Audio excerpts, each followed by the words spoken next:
I've been performing laser vitreolysis or laser floater removal now for approximately 3.5 years. We've actually performed over 600 cases.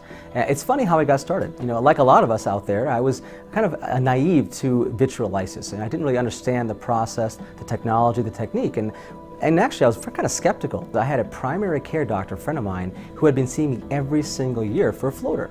And every year, he'd have the same complaint. I have a floater and it was interfering with his daily functioning. In fact, he couldn't even read charts. He did research on his own. He went to a colleague on the East Coast who was performing YAG vitreolysis. Well, this doctor friend of mine came back a few months later and said he was cured. I said, what do you mean? He said, I had the laser done and now it's gone and I can function better again.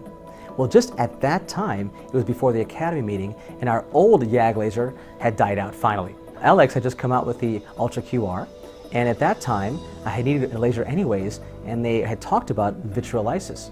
Well, because my friend had this procedure done, I was curious. So I bought the laser initially, mostly for the YAG capsulotomy characteristics of it, but I started performing vitreolysis. And as I started performing this laser for floater removal, I started seeing the impact on patients' quality of life. After performing over 600 cases, I can honestly tell you that the impact is similar and it rivals that of cataract surgery, refractive surgery as well. And until you start doing this procedure, you don't really realize what it does for these patients postoperatively. A lot of the technologies that we're seeing that have been done before were technologies that were not focused or maximized for vitreolysis.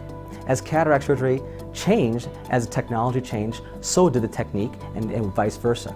And we're seeing that with YAG vitreolysis. And one of the biggest issues we faced historically was being able to visualize the vitreous and give ourselves context in terms of how far are we from the lens and how far is a floater from the retina. Without that visualization, it's not only difficult to perform the procedure, but it's also not safe. Conventional YAG lasers do not give us the ability to have that visualization, not just in the anterior vitreous, but the middle and posterior vitreous, and not able to give us the context that we need to know safety-wise how far am I from the posterior capsule and how far am I from the retina. The other issue is trying to vaporize these floaters. In other lasers that are out there, and historically, the energy beam is slightly different. With this Ultra QR, the laser beam is truncated. It has a sharp rise and fall of the energy beam, which allows it to be more efficient. So it causes an optical breakdown or vaporization at a lower energy level.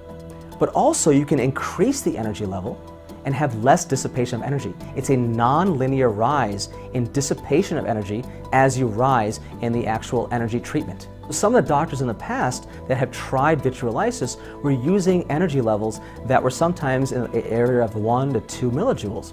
And oftentimes we're using energy levels at 5, 6, 7, even 8 and higher. That the energy breakdown is not going to cause significant destruction into the vitreous as well. And that's why the technology allows us to change our technique. And because we're able to visualize better, we're able to not only identify floaters better, we're able to safely treat those that we historically would have just left alone. One of the key differentiating factors of the Ultra QR is its ability to perform the laser coaxially. When you have an off-axis position, you lose the red glow and you lose the depth perception and lose the ability to visualize in the middle and posterior vitreous. And what the Ultra QR has is a proprietary tower that allows the user's view, the aiming beam, and the laser beam all to be on the same axis. They're all coaxial. What that allows us is to visualize and have 100% of the light and the energy of the laser visualizing and treating at the same time. So the mirror actually goes out of the way as you're firing. Therefore, you're not losing any visualization. And that's very, very important when we're talking about Weiss rings, talking about floaters in the anterior, even posterior vitreous. But that also is what allows us to give us the context to know how far am I from the retina. When I'm treating a Weiss ring over the optic nerve, how do I know if I'm going to hit the nerve? That's a very, very important and very scary issue for us. But because of this laser and because of the coaxial characteristics, we know if the floater is in focus and the retina is not in focus, I am safe enough to perform the procedure. If the floater and the retina or the optic nerve are in close proximity, then the focusing will be close to each other. So if the retina is in focus as the floater is in focus, then I know I'm too close. But the beauty of the Ultra QR is not just the coaxial illumination, It's also the ability to go back and forth and to toggle between off and on axis. In other words, we have the ability to also use it in the off-axis position, which is what most of our colleagues are comfortable using. What the off-axis position gives us is beautiful context and beautiful visualization of anterior structures, such as the posterior capsule. So if I have a floater right behind the lens, a phakic patient, and I'm concerned, am I going to hit that phakic lens? Sometimes in the on-axis position, we can see the floater, but we don't have great visualization and context of where the posterior capsule ends. By using the off-axis, I'm able to visualize where the posterior capsule ends. So therefore, if the floater is right behind the posterior capsule, I can use the off-axis position to judge how far back I am. Once I see the posterior capsule, I can go further back. If the floater is not right there in the off-axis position, I know that I have enough distance to feel safe to perform the procedure without hitting the posterior capsule as well. So having the ability to both toggle between the on-axis position and off-axis position is crucial. So visualization is probably the key.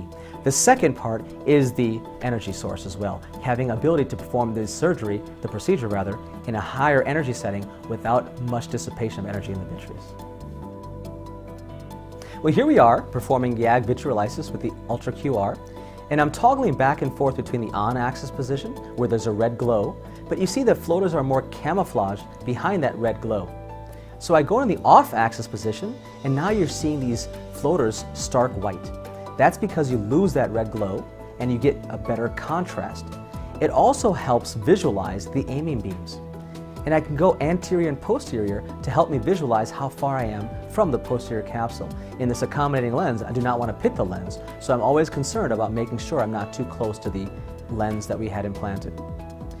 And you see here these floaters, what's nice about the energy profile is the floater isn't jumping far away. When you have efficient energy, these floaters tend to stay close where they are being vaporized instead of jumping far into the vitreous. And that's important because as you increase the energy, if there's significant increase in the dissipation of energy, those floaters potentially could fly away and you have to start chasing these floaters. What I've noticed with the Ultra QR is I don't see those floaters jumping far away, and that also helps with safety as well as the efficiency in terms of how much time it takes to perform the procedure as well.